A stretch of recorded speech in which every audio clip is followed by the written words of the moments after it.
Today's evening devotional. Work the cities from outposts. Wherefore come out from among them, and be ye separate, saith the Lord, and touch not the unclean thing, and I will receive you. 2 Corinthians chapter 6 verse 17. As God's commandment-keeping people, we must leave the cities.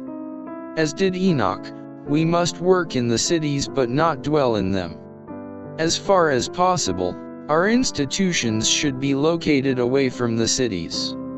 It is not God's will that His people shall settle in the cities, where there is constant turmoil and confusion. Their children should be spared this, for the whole system is demoralized by the hurry and rush and noise.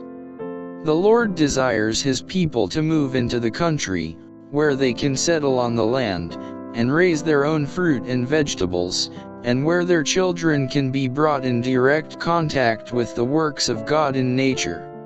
Take your families away from the cities is my message. The truth must be spoken, whether men will hear, or whether men will forbear. The cities are filled with temptation.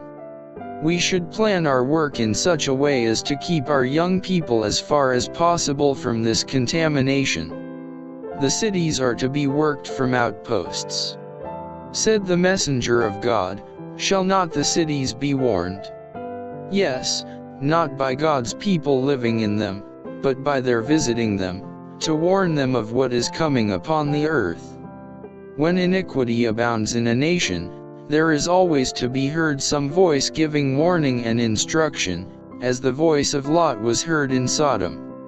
Yet Lot could have preserved his family from many evils had he not made his home in this wicked, polluted city. All that Lot and his family did in Sodom could have been done by them, even if they had lived in a place some distance away from the city.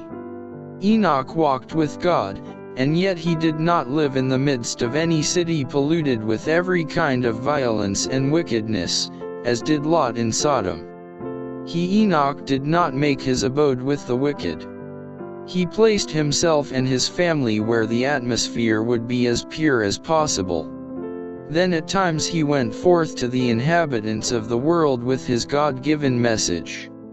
After proclaiming his message, he always took back with him to his place of retirement some who had received the warning.